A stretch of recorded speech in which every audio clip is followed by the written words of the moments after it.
Indian blogger নন্দিনীর আরও একটি পর্বে সকলকে স্বাগত।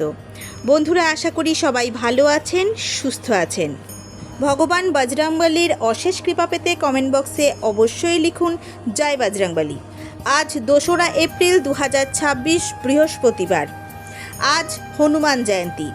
আজ চৈত্র পূর্ণিমা বা হনুমান জয়ন্তীর ব্রত পালন করুন বা নাই করুন, আজকের দিনে অন্তত একবার হলেও শ্রবণ করুন হনুমান জয়ন্তী ব্রতকথা। আজকের দিনে হনুমান জয়ন্তী ব্রতকথা শ্রবণ করলে বজরংবলীর কৃপায় আপনার জীবন এবং সংসার থেকে নেতিবাচক শক্তি দূরীভূত হবে, জীবনে পুণ্যফল লাভ করবেন এবং সংসার পরিপূর্ণ হবে সুখ সমৃদ্ধিতে। আজ হনুমান জয়ন্তীর ব্রতকথা শ্রবণ করব, তার আগে ইন্ডিয়ান ব্লগার নন্দিনী চ্যানেলটিকে সাবস্ক্রাইব করে পাশে থাকা বেল আইকনটি প্রেস করার অনুরোধ রইল, যাতে সকল ভিডিওর নোটিফিকেশান আপনারা খুব সহজেই পেয়ে যান। বিভিন্ন পূজা পাঠের পঞ্জিকা অনুসারে আপডেট পেতে অবশ্যই এই চ্যানেলটি সাবস্ক্রাইব করে নেবেন। চলুন শুরু করা যাক আজকের পর্ব। প্রিয় শ্রোতা বন্ধুরা, প্রথমেই বলে রাখি, এই বজরংবলীর ব্রতকথা আপনাদের সম্পূর্ণ শ্রবণ করতে হবে। তাই আপনাদের কাছে অনুরোধ, আগামী কিছু মিনিট এই ব্রতকথা শ্রবণে নিজেদেরকে নিয়োজিত রাখুন। রাজা দশরথ পুত্রের যজ্ঞ করে অগ্নিদেবতার কাছ থেকে পেয়েছিলেন পুত্রদায়ী পায়েস, অর্থাৎ যে পায়েস খেলে পুত্র লাভ হয়। সেই পায়েসটি যখন রানী কইকেয়ী খেতে যাচ্ছেন, তখন একটি শকুনি এসে পায়েসটি ছিনিয়ে নিয়ে আকাশে উড়ে গেল। অন্যদিকে দেবী অঞ্জনা পুত্র কামনায় শিবের কাছে তপস্যা করছিলেন। দেবী অঞ্জনার তপস্যায় দেবাদিদেব মহাদেব সন্তুষ্ট হলেন। তিনি তখন দেবী অঞ্জনাকে দর্শন দিয়ে বললেন, একাদশ রুদ্রের মধ্যে একটি রুদ্র হয়ে তিনি তার গর্ভে জন্মগ্রহণ করবেন। এরপর দেবাদিদেব মহাদেবকে পুত্র হিসেবে কামনা করে দেবী তপস্যারত হলেন। এমন সময় সেই শকুনটি পায়েস নিয়ে সেই স্থান দিয়েই উড়ে যাচ্ছিল, কিন্তু হঠাৎ করে সেই পুত্রদায়ী পায়েসের বাটিটি তার ঠোঁট থেকে ফসকে গিয়ে দেবী অঞ্জনার কাছে এসে পৌঁছায় এবং সেই পায়েস গ্রহণ করলেন দেবী অঞ্জনা। পুত্রের যজ্ঞ থেকে প্রাপ্ত পায়েসটি গ্রহণ করে দেবী অঞ্জনা গর্ভবতী হলেন।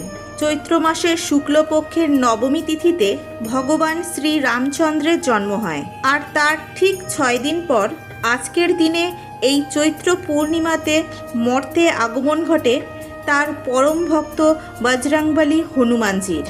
তাই আজকের দিনটি হনুমান জয়ন্তী হিসেবে পালন করা হয়।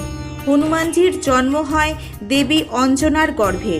হনুমানজির মা দেবী অঞ্জনা ছিলেন পুঞ্জিকাস্তারা নামে একজন অপ্সরা। তিনি একজন ঋষির অভিশাপে বানর রাজকুমারী হিসেবে পৃথিবীতে জন্মগ্রহণ করেছিলেন। অঞ্জনার বিবাহ হয়েছিল কেশরীর সঙ্গে, যিনি একাধারে ছিলেন বানর সম্রাট এবং বৃহস্পতির পুত্র। ভগবান বজরংবলী হনুমানজি ছিলেন কেশরী এবং অঞ্জনার একমাত্র সন্তান। রাবণকে বধ করার জন্য শ্রী বিষ্ণু শ্রীরামের অবতারে জন্মগ্রহণ করবেন বলে ঠিক করলেন। অন্যদিকে দেবাদিদেব মহাদেব ঠিক করলেন হনুমানজির রূপে তিনি মর্তধামে আসবেন এবং ভগবান রামচন্দ্রের পুরো জীবনকালে তাকে সেবা করার মনোবাসনা নিয়ে ভগবান শ্রী বজরংবলী হনুমানজি জন্মগ্রহণ করলেন। রামায়ণের সুন্দরকাণ্ডে তার কীর্তিগাথা প্রদর্শিত হয়। দেবী অঞ্জনা তার পুত্রকে সুন্দর নামে ডাকতেন। রামায়ণের যে পর্বে বা কাণ্ডে হনুমানজির কীর্তিগাথা প্রদর্শিত হয়েছে, সেই কাণ্ড বা পর্বকে সুন্দরকাণ্ড বলা হয়ে থাকে। রাবণ যখন ছল করে দেবী সীতাকে অপহরণ করে নিয়ে যান, তখন হনুমানজি দ্বারা মাতা সীতাকে উদ্ধারের কথা এই পর্বে সুন্দরভাবে বর্ণনা করা হয়েছে। জাম্বুবানের দ্বারা হনুমানজির প্রশংসার মাধ্যমে রামায়ণের 5ম অধ্যায় সুন্দরকাণ্ড শুরু হয়। জাম্বুবানের প্রশংসা বাক্য শোনার পর হনুমানজি মাতা সীতাকে উদ্ধারের জন্য রওনা হলেন। স্বর্গের সকল দেবতা হনুমানজির প্রজ্ঞা, জ্ঞান ও শক্তির পরীক্ষা করতে চাইলেন। তাই তারা সর্পমাতা সুরসাকে প্রেরণ করলেন। সুরসা দৈত্যকায় রাক্ষসের রূপ ধারণ করে হনুমানজির পথ আটকে দাঁড়ালেন এবং বললেন, এই পথ দিয়ে যেতে হলে তার মুখের ভেতর দিয়ে প্রবেশ করেই তবেই যেতে হবে। এই শুনে হনুমানজি তার শরীরের আকার বিশাল রূপ ধারণ করলেন। হনুমানজির বিশাল আকার মূর্তি দেখে সুরসাও তার আকৃতি বিশাল করে তুললেন। এরপর হনুমানজি হঠাৎ করে তার ক্ষুদ্র আকারে ফিরে এলেন এবং সুরসার বিশাল আকৃতি মুখের ভেতর প্রবেশ করলেন এবং নাক দিয়ে বেরিয়ে এলেন। এইভাবেই তিনি সমস্ত দেবদেবীর কাছে তার জ্ঞান ও বুদ্ধির পরিচয় দিলেন। এরপর লঙ্কায় দেবী সীতাকে উদ্ধারের উদ্দেশ্যে যাওয়ার সময় আকাশে ও সাগরে তিনি আবার বাধার সম্মুখীন হলেন। হনুমানজি দানবী সিংহী নামে এক দানবীর বাধায় পড়লেন। এই সিংহী তার ক্ষমতা বলে হনুমানজির ছায়া ধরে তাকে গিলে ফেলতে চাইলেন। শ্রী হনুমান তখন দানবীর শরীরের মধ্যে প্রবেশ করে তার শরীরের অঙ্গ প্রত্যঙ্গ নষ্ট করে তাকে হত্যা করে বেরিয়ে এলেন। এইভাবেই হনুমানজি তার যাত্রাপথের সকল বাধাকে দূরীভূত করে তিনি লঙ্কায় প্রবেশ করলেন। কিন্তু লঙ্কায় প্রবেশের সমুদ্র তটের কাছে প্রবেশদ্বারে আরও একটি বাধা পেলেন লঙ্কার পাহারাদার লঙ্কিনীর কাছে। আসলে হনুমানজি ভেবেছিলেন রাতের অন্ধকারে সবার অলক্ষ্যে তিনি লঙ্কায় প্রবেশ করবেন। পরিকল্পনা অনুযায়ী হনুমানজি যখন রাতে লঙ্কায় প্রবেশ করতে যাবেন তখনই তিনি লঙ্কার অতন্দ্র প্রহরী শ্রী লঙ্কিনীর সম্মুখীন হন। এরপর তিনি হনুমানজিকে জিজ্ঞাসাবাদ করে বুঝতে পারলেন যে তিনি একজন অনুপ্রবেশকারী। তখনই তিনি তাকে আক্রমণ করেন, কিন্তু সেই যুদ্ধে হনুমানজি লঙ্কিনীকেও পরাস্ত করে ফেললেন। লঙ্কিনী জানালেন তিনি ছিলেন ব্রহ্মার বাসস্থানের একজন প্রহরী, কিন্তু ব্রহ্মার অভিশাপে তাকে রাক্ষসকুলের বাসভবনের একজন প্রহরী হতে হয়েছিল।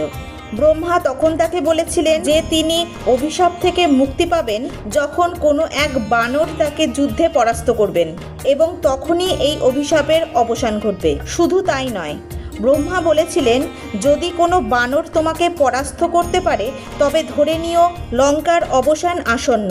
এ কথা স্মরণ করে লঙ্কিনী হনুমানজির কাছে ক্ষমা প্রার্থনা করেন এবং তিনি বুঝতে পারলেন ব্রহ্মার ভবিষ্যৎবাণী সত্য হতে চলেছে। এরপর হনুমানজি মাতা সীতার অনুসন্ধান করার জন্য লঙ্কার রাজপ্রাসাদের আশেপাশে ভ্রমণ করতে লাগলেন। এমন সময় বিভীষণের সাথে তার সাক্ষাৎ হয়ে যায়, যিনি লঙ্কায় গোপন আস্তানা সম্পর্কে হনুমানজিকে অবগত করান। বিভীষণের কাছ থেকে এই তথ্য পেয়ে মাতা সীতার অনুসন্ধানের উদ্দেশ্যে অশোক বাটিকার দিকে রওনা হলেন এবং তিনি সেখানে গিয়ে দেখলেন মাতা সীতা অনেক রাক্ষসী দ্বারা পরিবেষ্টিত হয়ে বসে আছেন। একই সঙ্গে তিনি এটাও দেখলেন যে রাবণ অশোক বাটিকায় প্রবেশ করে মাতা সীতাকে ভয় দেখানোর চেষ্টা করছেন এবং জোর করে তিনি মাতা সীতাকে বিবাহ করার প্রস্তাব দিচ্ছেন, কিন্তু মাতা সীতা ঘৃণা ভরে তা প্রত্যাখ্যান করলেন। রাবণ যখন রাগান্বিত হয়ে তাকে হত্যা করতে উদ্যত হলেন, রাবণের স্ত্রী মন্দোদরী তাকে সেই কাজ করতে বাধা দিলেন। এই সময় ত্রিজাতা নামে এক অসুরী, যিনি মাতা সীতার প্রতি সহানুভূতিশীল ছিলেন, তিনি তাকে অভয় এবং উৎসাহ প্রদান করলেন। হনুমানজি শ্রী রামচন্দ্রের একজন বার্তাবহ হিসেবে মাতা সীতার সামনে উপস্থিত হলেন এবং শ্রীরামের প্রতীক স্বরূপ একটি আংটি মাতা সীতার সামনে উপস্থাপন করলেন।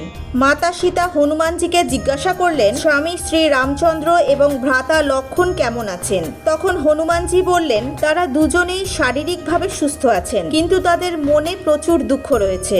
সীতার কাছ থেকে বিদায় নিয়ে যখন হনুমানজি ফিরে যাচ্ছেন তখন মাতা সীতা সংশয় প্রকাশ করলেন যে রাবণের মতো একজন শক্তিশালী রাজার সাথে একজন বানর কিভাবে যুদ্ধ করতে পারে। শ্রী হনুমান তখন তার সন্দেহ দূর করার জন্য অতি বিশাল ও শক্তিশালী রূপে প্রকট হলেন। এরপর হনুমান মাতা সীতার কাছ থেকে অনুমতি নিয়ে অশোক বাটিকার ফল খেতে শুরু করলেন। সমস্ত গাছ ভেঙে অশোক বাটিকা তিনি তছনছ করে ফেললেন, এমনকি রাবণের কয়েকজন সৈন্যকে হত্যা করে সেখানে মহা হইচই ফেলে দিলেন। খবরটি খুব তাড়াতাড়ি রাবণের কাছে গিয়ে পৌঁছালো। রাবণ তখন তার সেনাবাহিনী প্রেরণ করে হনুমানজিকে নিয়ন্ত্রণ করার সর্বাত্মক চেষ্টা করলেন। প্রাথমিক সমস্ত চেষ্টা ব্যর্থ হওয়ার পর রাবণ মেঘনাদকে আদেশ করলেন হনুমানকে বেঁধে তার সামনে উপস্থিত করার জন্য, কিন্তু মেঘনাদের পক্ষে হনুমানজিকে বেঁধে রাখা সম্ভব হচ্ছিল না। অতঃপর উপায় না দেখে হনুমানজিকে আটক করার জন্য মেঘনাদ শেষ পর্যন্ত ব্রহ্মাস্ত্র, নাগপাশ অস্ত্র ব্যবহার করতে বাধ্য হলেন।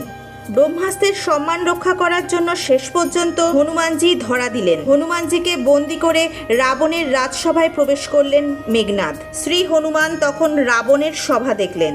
অপরিসীম ঐশ্বর্যযুক্ত সেই রাজসভার বর্ণনা করা সম্ভব নয়। রাবণের রূপ প্রত্যক্ষ করেও হনুমান কিন্তু ভয় পেলেন না। লঙ্কাপতি রাবণ তখন তাকে বললেন, ওরে বানর, কে তুই? কার প্ররোচনায় তুই অশোক বন তছনছ করলি? রাক্ষসদের কোন অপরাধে তাদের প্রাণ দিতে হলো? ওরে মূর্খ, তোর কি প্রাণেরও ভয় নেই? হনুমান তখন বললেন, হে রাবণ, শোনো, যার বলে মায়ায় এই ব্রহ্মাণ্ড রচনা হয়, যার শক্তিতে ব্রহ্মা বিষ্ণু মহেশ্বর যথাক্রমে সৃষ্টি স্মৃতি লয় করে থাকেন, আর সহস্রনাগ শেষনাগ যিনি দেবতাদের রক্ষার জন্য বিভিন্ন অবতার ধারণ করে থাকেন, তোমার মতো মূর্খকে শিক্ষা দিয়ে থাকেন, আর কঠোর হরধনু ভঙ্গ করে অন্যান্য রাজাদের দর্পচূর্ণ করেন, আমি তারই দাস। তারপর তিনি রাবণকে বললেন, তিনি ভগবান শ্রীরামের একজন বার্তাবাহক, শ্রীরামের দূত, যার স্ত্রী বর্তমানে তার কাছে বন্দী।